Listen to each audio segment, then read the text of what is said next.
सोनीपत में आम आदमी पार्टी की प्रचार समिति के प्रदेश अध्यक्ष डॉक्टर अशोक तंवर ने कहा कि ईडी ने अब अरविंद केजरीवाल को नोटिस भेजा है।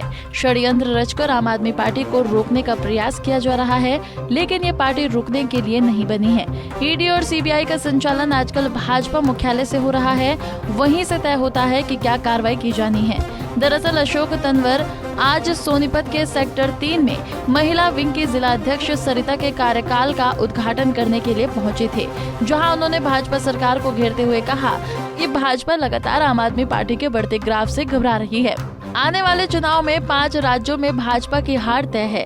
दिल्ली और पंजाब के बाद अब हरियाणा में आम आदमी पार्टी का दबदबा बढ़ चुका है। कल रात को लेट नाइट ईडी का नोटिस आया है अरविंद जी को, और लगातार हम देख रहे हैं कि भारतीय जनता पार्टी के मुख्यालय से अब ईडी और सीबीआई, इनकम टैक्स सब वहीं से चलते हैं, वहीं से आदेश लेते हैं, और लगातार जो विपक्ष है उसको दबाने की कोशिश है। और आज उस विपक्ष में सबसे मजबूत आवाज़ अगर कोई है जो लड़ रहे हैं बहुत मुखरता के साथ, और जिसको लोग पसंद कर रहे हैं, जिनके मॉडल को आने वाले समय में पूरा देश ये कबूल करेगा और देश शिक्षित विकसित होते हुए आगे बढ़ेगा, आज उस पार्टी को रोकने की कोशिश है आम आदमी पार्टी को।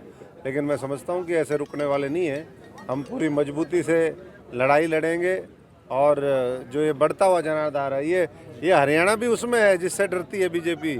ये हरियाणा अब जैसे छीनने वाले हैं, जैसे संगठन मजबूती से काम कर रहा है। ये केवल एक दिल्ली और पंजाब का डर नहीं है।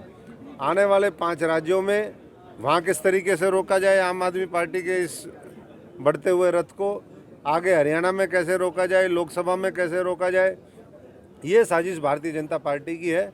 लेकिन हम कानून में विश्वास रखते हैं, हम कानूनी लड़ाई अपने तरीके से लड़ेंगे।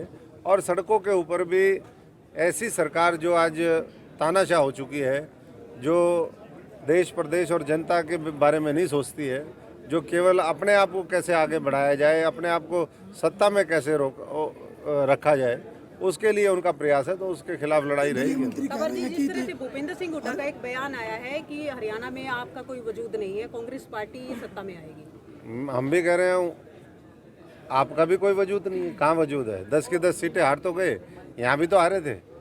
10 की 10 सीटें हारने के बाद और रिकॉर्ड बनाने के बाद 6.5 7 लाख वोट से एक लोकसभा आ रहे हैं, फिर वो आपका क्या वजूद है भाई? और वजूद तो ये तो अशोक तंवर ने मेहनत कर रखी थी, हमारे जैसे साथियों ने साइकिल चलाई, पैदल चले, हमारे विश्वास पे सच्चाई ईमानदारी की हम लड़ाई लड़ते थे, इसलिए इतने वोट भी आ गए। इस बार बताएंगे दिल्ली में एक भी सीट है क्या?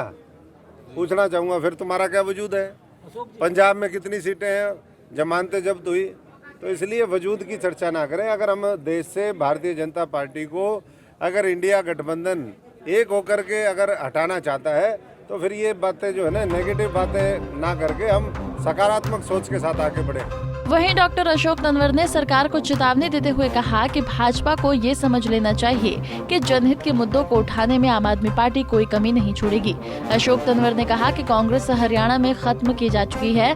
भूपेंद्र हुड्डा 9 वर्षों से भाजपा के साथ मिलकर प्रदेश की जनता को धोखा दे रहे हैं। 6 माह और वो ये जारी रखेंगे, फिर भाजपा के साथ ही उनका भी खेल खत्म हो जाएगा। देखिए, भारतीय जनता पार्टी वो वाली बात है, कोई वोट तो है नहीं, लेकिन अगर वो ये मन बना चुके हैं तो फिर भाई भरो जेलों में, किस किस को भरोगे, कितने लोगों को भरोगे?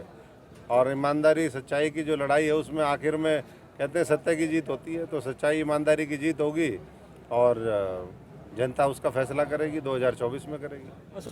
अब कौन सा जनसंवाद, और जनसंवाद से निकालेंगे क्या? जनसंवाद कुछ सिलेक्टेड लोगों के साथ चर्चा करने का एक जरिया इन्होंने बनाया है, ताकि उसको जनता के बीच में दिखा सके कि भाई हम जनता के बीच में जा रहे हैं। वहाँ जहाँ भी जनसंवाद होता है, उससे पहले जो विरोध के लोग हैं, खासतौर से आम आदमी पार्टी, उनको हिरासत में ले लिया जाता है, उनको नज़रबंद कर दिया जाता है, उनको 5-5 बजे उठा लिया जाता है, और जितने दिन वो मुख्यमंत्री किसी ज़िले में रहते हैं, उतने दिन उनको जो है बंदी बना लिया जाता है। तो ये कैसा जनसंवाद है? जनसंवाद तो उनसे होगा जिनकी दुख तकलीफ होगी, उनसे तो कोई कर नहीं रहे।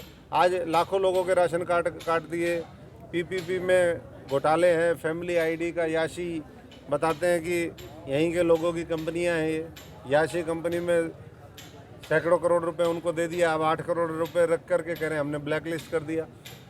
तो घपले घोटाले ये सारी चीज़ें लोगों के सामने आ चुकी हैं और इसलिए मैं समझता हूँ कि इन चीज़ों का अब कोई असर होने वाला नहीं है। वहीं SYL के मुद्दे पर अशोक तंवर ने कहा कि पार्टी का एक ही स्टैंड रहा है कि हर राज्य को उसके हक का पानी मिलना चाहिए। इस दिशा में प्रधानमंत्री नरेंद्र मोदी से कई बार सभी पार्टियों की बैठक बुलाने की गुजारिश की गई है, लेकिन उन्होंने समय ही नहीं दिया। इसलिए ये साफ है कि भाजपा या कांग्रेस की इस मुद्दे को मुद्दा ही बना रहने देने की मंशा है। सोनीपत से सनी मलिक, पंजाब केसरी टीवी। हमसे जुड़े रहने के लिए हमारे YouTube चैनल को सब्सक्राइब करें और नई वीडियो की नोटिफिकेशन के लिए बेल आइकॉन को दबाएं। अगर आप ये वीडियो Facebook पर देख रहे हैं तो लाइक जरूर करें और ज्यादा से ज्यादा शेयर करें। धन्यवाद।